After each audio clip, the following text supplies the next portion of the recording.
नीलाचल निवासाय नित्याय परमात्मने Balabhadra सुभद्राभ्यां जगन्नाथाय. So on this very auspicious day of the welcoming of Jagannath, Baldev and Subhadra and thus Nadu Gopal, so actually this place becomes Jagannath Puri. I remember suddenly after a long time that His Holiness Radha Govind Maharaj taught us this particular verse from 10th canto of Srimad Bhagavatam. It is from 10th canto, chapter 13, verse number 39. Sakrutyatanga pratimantarahita manomai bhagavati dadaugatim sa eva nityatma sukhanubhrutyabhi vyudastamayon-targato hi kim punah. Prabhupada by translation by Shri. If even once or even by force one brings the form of the Supreme Personality of Godhead into one's mind, one can attain the supreme salvation by the mercy of Krishna, as did Aghasur. What then it is to be said of those whose hearts the Supreme Personality of Godhead enters when He appears as an incarnation, or those who always think of the lotus feet of the Lord, who is the source of the transcendental bliss for all the living entities, by whom all the illusion is completely removed. This verse particularly focuses on one aspect. We all have heard about the story of Aghasur, how he was there on the request of Kamsa or on the order of Kamsa to try and finish off Krishna and his friends. But we all know how he was there as a python and trying to swallow all these cowherd friends of Krishna.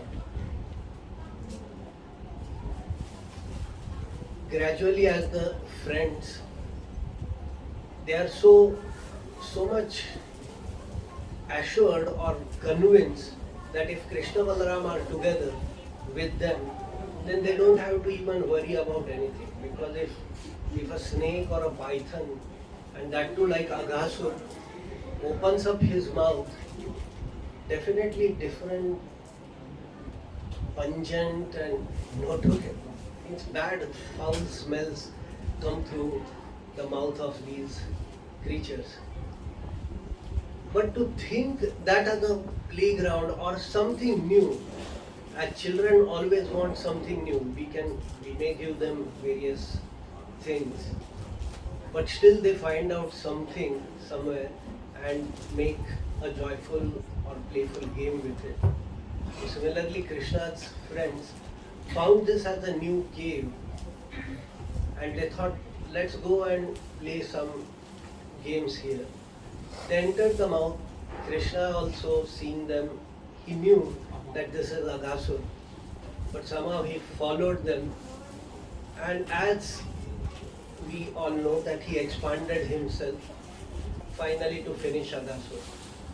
So in that term, Shukadeva Goswami appreciates the fortune of Aghasur, that although he was there as a brother of Putana, Bakasur, and he himself now wanted to kill Krishna and Balaram along with his friends. He was not able to do that because Krishna expanded himself and he was not able to confine Krishna by his own endeavors. And finally Krishna finished him off. And at the end the verse says that he finally got Sarupya Mukti, because the form of the Lord was always there in but for sadhakas like us, it is very difficult in one sense, because Jiva Goswami in one of the Sandarbhas says that unless we follow a particular ladder, first is about names. We have to purify our own self by chanting the holy names of the Lord. Then comes the form, because till that time we cannot understand the forms of the Lord. Till the heart is purified, we will see the form of the Lord, but we may do the mistake of evaluating it as per the other forms which we are already aware of. So first the purification is expected, then the rupa, that is the form of the Lord, has to be understood, studied through various scriptures, and then how we have to take darshan from the lotus feet till the lotus face of the Lord. Similarly, Bhagavatam is also organized in the same way, starting from first two cantos, which are like the lotus feet of the Lord. So that's why Bhaktisiddhanta Saraswati, Prabhupada, everybody recommended us not to directly jump to the lotus face, which is the 10th canto of the Lord. Then third comes the Nama, Rupa, some Guna and Parikar. So Guna is all the magnanimity, the various features which the Lord exhibits. When he is in a particular form, he is in a particular lila. So we understand how he does all these things. Then Parikar is associates. We understand the Lord through his friends, how his friends are, who is Sudama, who is Shri Dama, and various other personalities whom he would play with in Nanda and Prabhu. We have to understand who gopis are. Till that time we will never understand who Krishna is.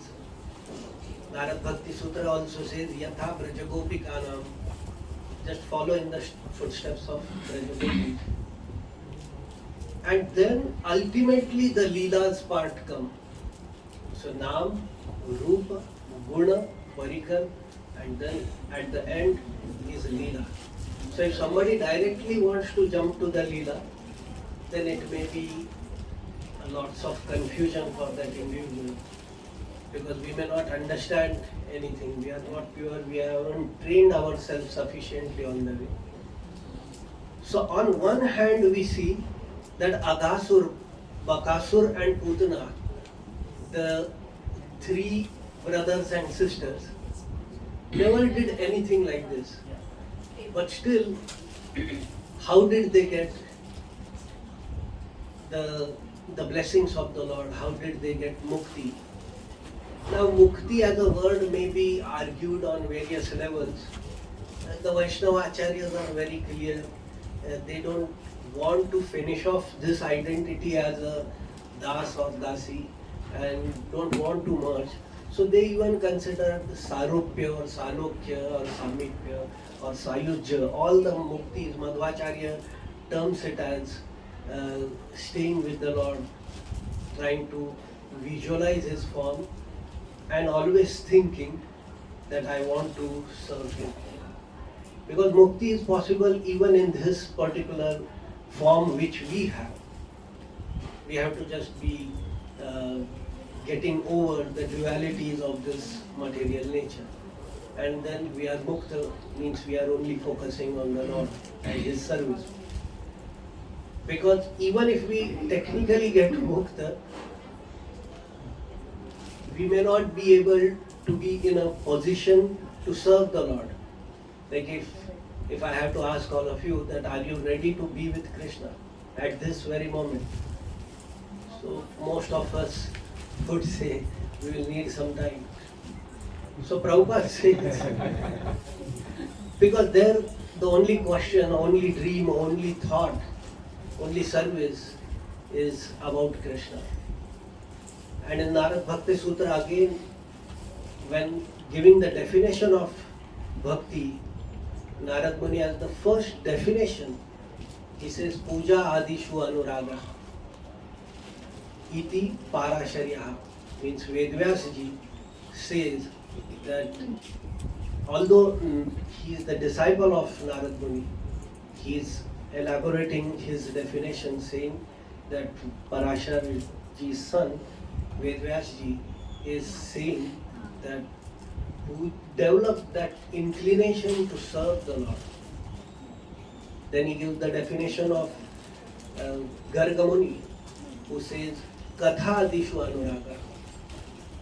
Try and work upon developing that laulya, that greed to hear every particular thing about the Lord, the names, form, pastimes, everything.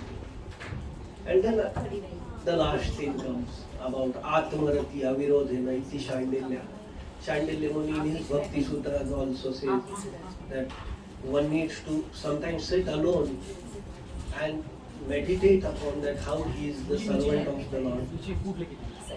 So in the purport, Prabhupada makes a very wonderful point to destroy this argument that he was a demon, he was here to kill Krishna. But then how did he get this mukti or this higher platform to be with the Lord? So whether it is in Vaikuntha or Golok, Prabhupada writes in the last sentence that he may have got Vaikuntha, that's okay. But the only thing is, without thinking of Krishna, one cannot get the service of Krishna. For a moment, Prabhupada says, he must have thought about the Lord and his friends, that they are having such a joyful time. And who in this world will not be happy by seeing Krishna Balaram playing with their friends? So he got that mercy even at the last minute, even though his intentions were wrong. So Radha Govind Maharaj was teaching us in this whole session of Aghasur Vad. He said, we all in the footsteps of Prabhupada do welcome various forms of the Lord according to our heart's inspiration. And we all gradually become so eager. There are definitely so many rules and regulations according to the Vedas to worship the Lord. But Prabhupada has simplified it based upon Narad Pancharatra Vedi. Still now it has been more simplified, because otherwise technically we cannot do anything here in this place where we are far away from Mother Ganga or the central places of Rupa Goswami. So he says how fortunate every individual here is who has got this opportunity to voluntarily try to worship the Lord. Here Aghasur, Bakasur and Putana were forcing themselves to see the Lord and try to kill him by this way or that way. But we see that here on the other hand, we will be so much relieved to know this assurance from Prabhupada and this Shukadeva Goswami that now that we have chosen, now that we want to make Jagannath, Baldev, Subhadra as the center of our lives and keep moving ahead by taking guidance and by taking their blessings every now and then, by visualizing their form. And people do start saying that this is our Jagannath, our Radha Shyam Sundar, our Sita Ram Lakshman Sundar. So they develop a bond for the remaining part of the life from the Deity Welcoming which has taken place today. So that is what we are here to understand, that we are assured here that we will get lots of benefits. Our thing is not to, in the morning we were discussing, our Gaudiya Vaishnava philosophy is not about about being morose and calculating our defects every now and then.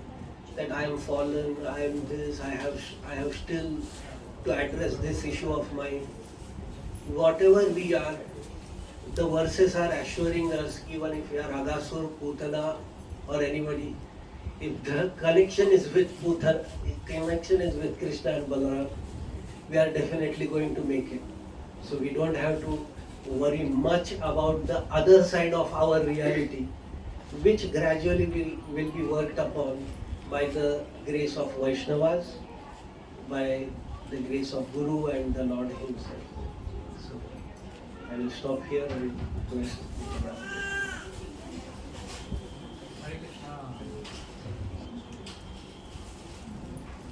Om Jnanatimirandasya Jnananjana Shalakaya Chakshurunmilitam Yena Tasmai Shri Gurave Namaha. I am happy to be amongst all of you after a long break of 3 years. It's feast for the eyes when COVID began. We thought that times have changed for good, but old habits die hard. And I'm happy that the satsang habit is back. It seems like that. And I heard that center has resumed all the services as normal with full crowd and so on. We were thinking that now after the COVID has gone, people will only prefer online. And some of us were like anti-online people.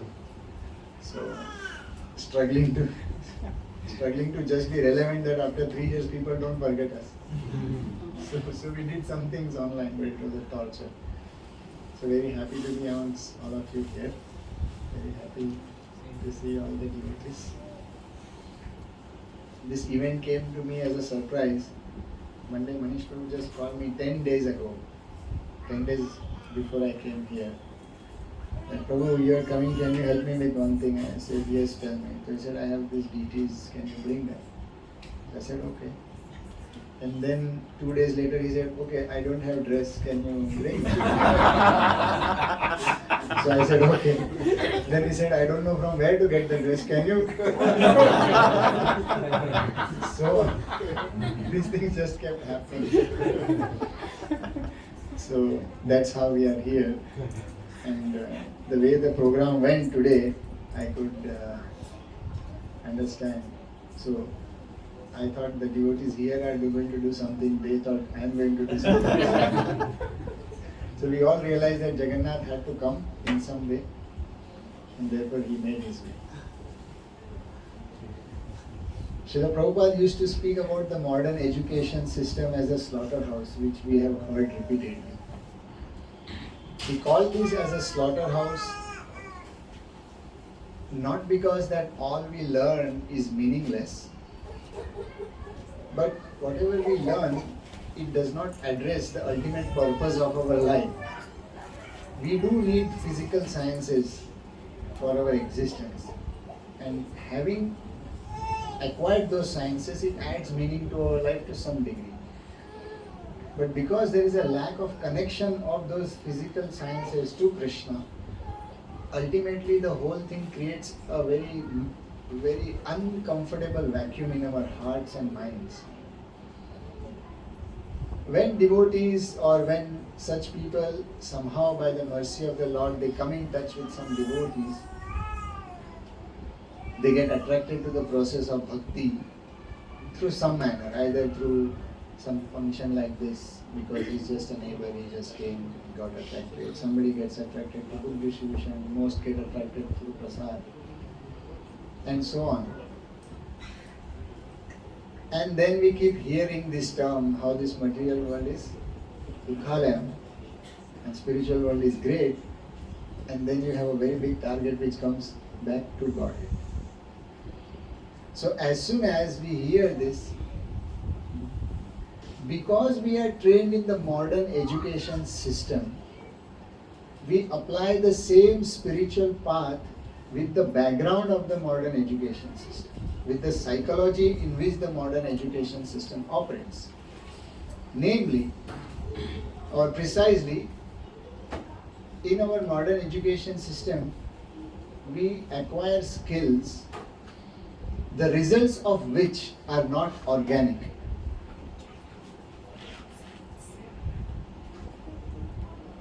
There are some people who work hard but they don't get as much.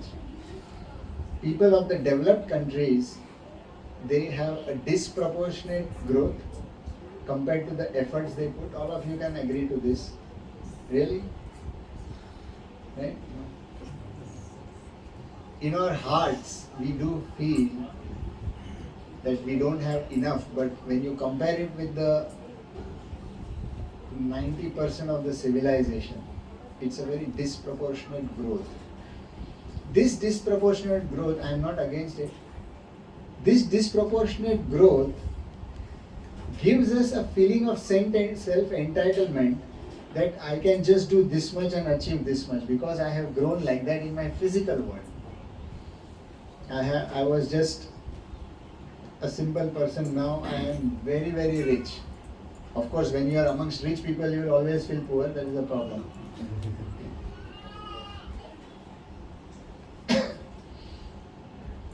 With that psychology, when we come to the process of bhakti, we start applying those things that way.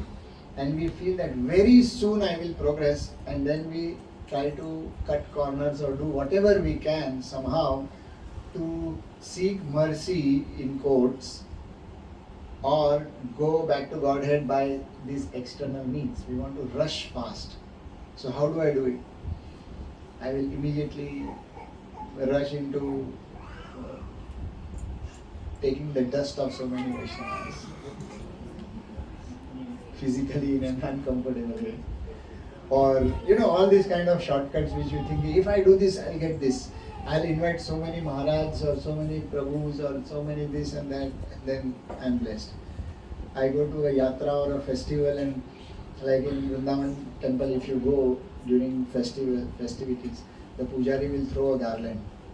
Now the garland is not targeted for anybody, but kabhi it falls on your neck. And you know that you do not have a true character to receive mercy, but you externally start feeling like that, oh, I got mercy. And you tell everybody, I got mercy, I got mercy, I got mercy.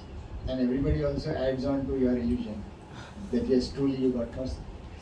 In this way, so many sadhakas, they begin their journey or they start practicing thinking that I am going to go back to Godhead by all these kind of things, which are not wrong in themselves, but disproportionately associating with these things can create an imbalance. So in the Bhagavad Gita, it's a scripture which each one of you must read 100 times probably or more.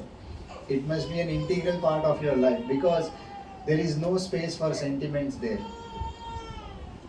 If there is a space of sentiment, it comes with lot of discussion on competency. So that's why I like this book a lot.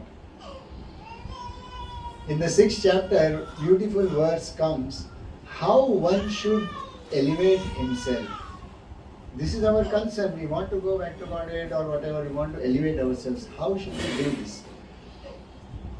Very beautifully, the verse comes, Shanaihi uparamed buddhya dhriti grihetaya atma samstham manah krutva na kinchidapi chintayet. So Krishna is telling Arjun, see, this problem is also with Arjun. He is also confused in a dilemma of his own dharma and kartavyas. No matter how smart and intelligent you are in your external world, all of us emotionally we are in a big mess. Some do recognize that, some don't recognize. Why we are in a big mess? We have so many things, but we have unlimited desires, hankering for name, fame, prestige, the desire for honor, killing us every day, feeling a victim psychology in some manner. All these kind of things. It's an emotional mess. I sometimes call it as emotional pus. We all have that to lesser and greater degree. This emotional pus cannot go by any amount of external pampering through external means. It is not possible. If that would be possible, then there would be discussions on those kind of things. But nowhere in the entire scriptures entire scripture of Gita or even Bhagavad, you do see the Lord excusing some people, or as Prabhu said, you could be a Putana Agasur, means not externally but by in character, beautiful but internally Putana, something like that. We all could be like that. But there is a scope where you can be excused, or all those things are possible. However, for a sadhak, because our discussion is not exactly on demon, if you are a demon, then we have different discussion. We are consciously not wanting to be demon like Putna or Aghasur, say for that matter. And we don't want to be associated like that. They can be delivered, but that's not our example also in me. So if you are a sadhaka, how are you going to elevate yourself? Not by that killing of Krishna, right? It should be in some different manner. So Krishna says, Shanaihi Shanaihi Uparamet. Shanaihi means slowly, slowly. Or what we call as gradually. Prabhupada in so many purports repeatedly, he says gradually one will progress, gradually one will, but what we miss is this word gradually. This gradually is a very big word, because a typical sadhak or a person who is trained in the material education system, he cannot understand this word gradually. Organic growth is something which is difficult to accept. We don't want to grow slow and steady and gradually. We want to make it fast. In a fast journey, probably you can make a bigger jump, but you cannot grow with that. And at some point, you will have to come down to a realistic level of your level and then walk that path only. And that is why Krishna is telling to Arjun that truly, if you want to make a very steady progress, then Shanaihi Shanaihi Uparamet, gradually elevate yourself. How? Buddhya dhriti grihitaya, by means of buddhi, means by your own conviction, understanding your situation and building upon it slowly and gradually, not getting influenced. It means not getting influenced by somebody else's journey which is in a different time scale, which is with a different inspiration, which is with a different prarabdha. When we compare ourselves in a group of or association of devotees with somebody who is blessed, or he has some capacity to do some things faster, we may immediately want to do that. A measure of a conditioned soul for his own progress is mostly external. How much appreciation he receives from devotees, or all those externals, whatever it is. It is good, it is an encouragement, but that is not the true measure of your growth. The true measure of your growth is your own consciousness. Buddhya dhriti grihataya, by full conviction which comes out of reasoning with our own conditioning. This is where I am and this I have to work upon. Not getting influenced by the external environment. So Shanaihi Uparamet Buddhya dhriti grihataya. Buddhya means intelligence. By one's own intelligence. So many places Gita speaks by one's own intelligence. What does one's own intelligence mean? Of course, when we are not mature, we need help or from somebody else's intelligence. But just following somebody else's intelligence in a one-pointed direction at some point of time can make you irrelevant or impractical, because you do not understand the context. To understand the context, one must understand things properly. Like the other day I was sharing that if I am very intelligent, let's say there is Vyasdev sitting here and he tells us this is the ultimate thing. Still we will not be convinced. Probably we'll be happy to take the selfie with Vyas. And we may tell him to come to our home and say, my home is blessed by Vyas, but my consciousness is where it was. Everything else is blessed. And this is why Krishna uses this word, by one's own conviction. This is very, very important.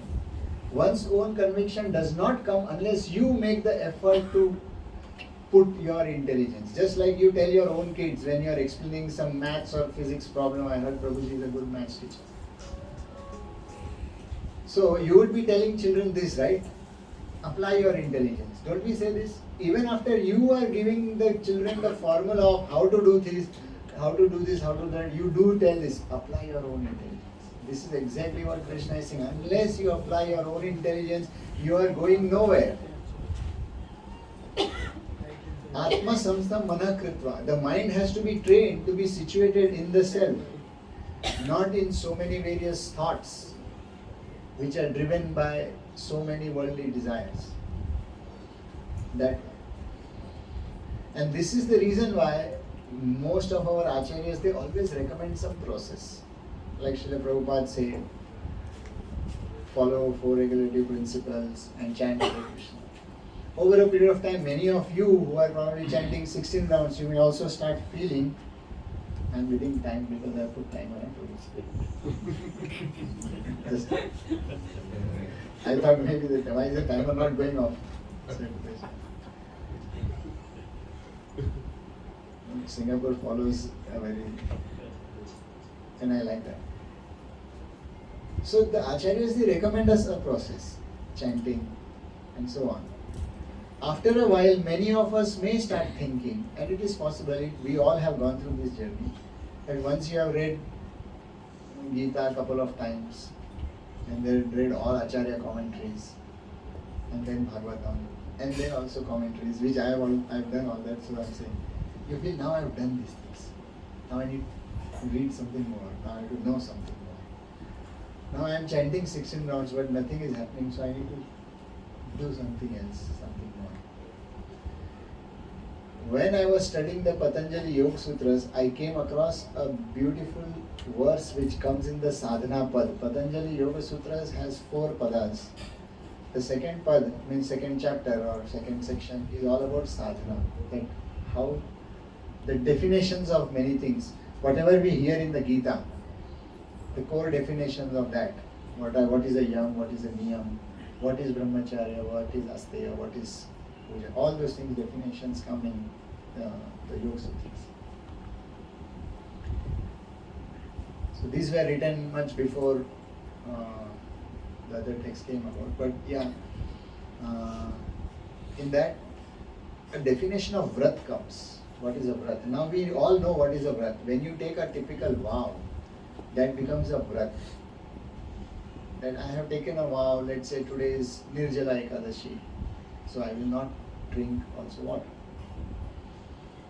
Then today is the disappearance day or appearance day, so I will do some fasting. So these are vrat.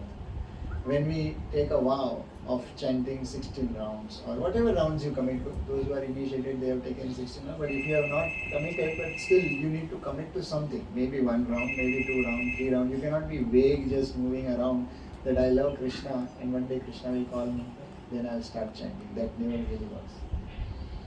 So you have to subscribe to some set of rules and values and you have to stick to that. That is called a vrat. So this verse speaks about a concept called as Mahavrat, the great vow. Like when we say Bhishma Pratigya. So the Pratigya was not Bhishma when he took it. The Pratigya became Bhishma when he followed that Pratigya over a period of time. And now after so many years, thousands of years, we have given an adjective Bhishma Pratigya.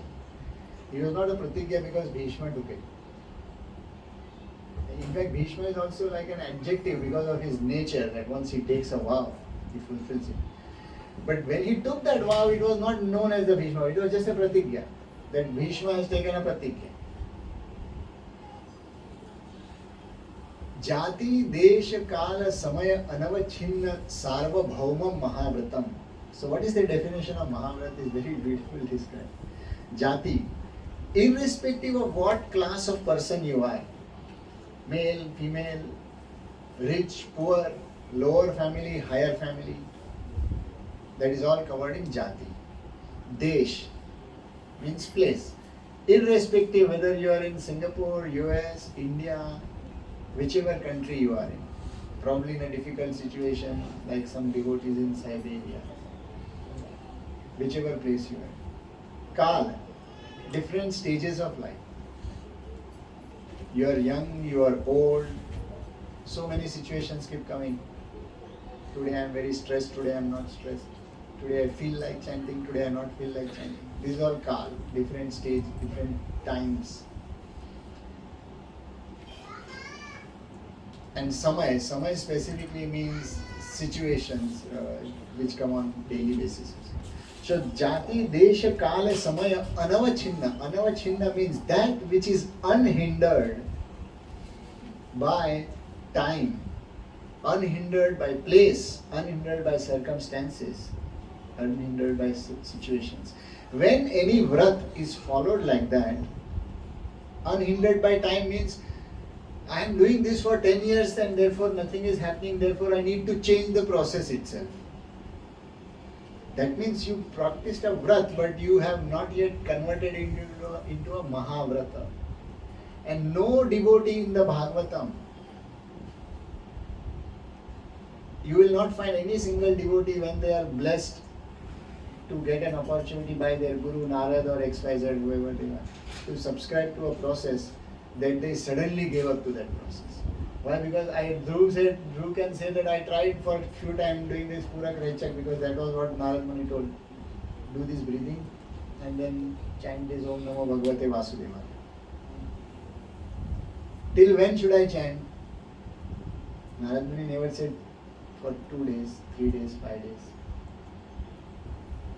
The initiation of Narad, of Dhruva into the process was till you see Narayan, till that time.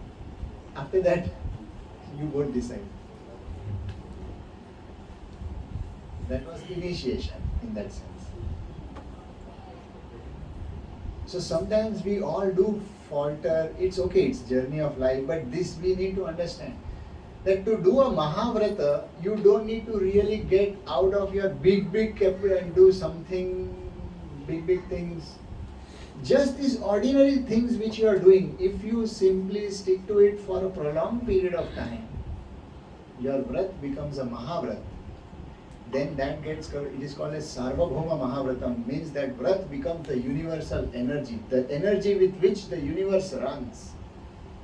Universe runs in a very organic way. It does not work in an impatient way. Okay, now 5 more minutes. So universe works in a very organic manner. Billions of years these planets and stars are moving. They have not changed their course in any of the yugas. Yes. Everything is organic. So when you want to make your vrata or mahavrata, it has to have the characteristics of the universe. It has to be gradual, buddhya dhriti grihataya, very stable. At each stage you are spending time and stabilizing yourself in your journey, developing each character slowly, gradually, and then someday you'll realize that it's a Mahavrata and you'll be reaping the benefits of it. Even before knowing, you will not have to seek knowledge from external things. Knowledge will reveal from within. That is what Krishna tells to the devotees.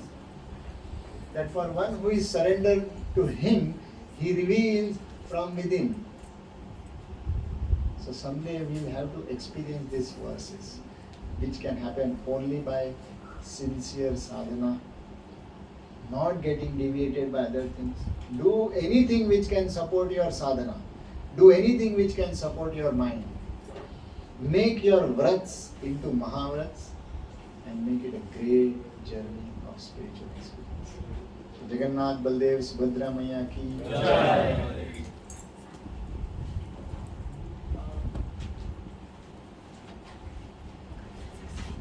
Prabhu's, can we have a confirmation if the deities are ready? What stage we are at the moment? Offerings, okay, fine. And how long Prabhu is going to, so I have an idea? 10 minutes? Okay, good. Thank you. 5-10 minutes probably. Okay, fine. Thank you. Shri Anant Prabhu, Jagannath, Priya Prabhu, welcome to Singapore. Thank you for joining us today for Sadhu Sangha. Thank you for all the devotees for being here today. And we want to thank Manish Prabhu and Mamta Mataji and family for giving us the opportunity to actually take darshan of the deities. Srila Prabhupada has spoken so much on the powerful aspect of deity worship. And as Sri Anant Prabhu and Jagannath Priya Prabhu spoke, you will no doubt now realize that devotional service is not an external feature of what we do. This is very important.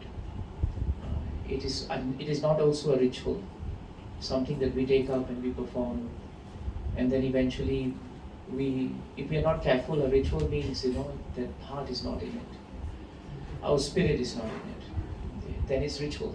But if our spirit and our heart is in it, then it is spiritual. That's the difference between something ritual and something spiritual. As we chant Krishna's names just now for about an hour, hour and a half, we can ask ourselves, as we are chanting, how much of our heart is with the chanting, and how much of it, is actually an external feature that we are moving around, our senses are moving, but we have to chant. Both have effects, but to the extent that we are sincere, to that extent, Krishna is reciprocating. This is very important. And this is where the sense of introspection of who we are as devotees becomes important. Brahmaji speaks about it in his prayers in the 3rd canto, 9th chapter. Towards the end, he prays to Krishna that Krishna, please give me the introspection to introspect myself so that I shall not become proud or be riddled with pride because I have now been invested with the power of creation. So Brahmaji himself is setting the standard that any stage of devotional service, we should be on the ground. Otherwise we'll be in the sky, We'll be dancing, singing, chanting.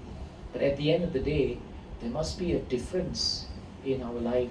There must be a difference in our character. There must be a difference in our behavior. Bhagavatam starts with B. Behavior is part of Bhagavatam.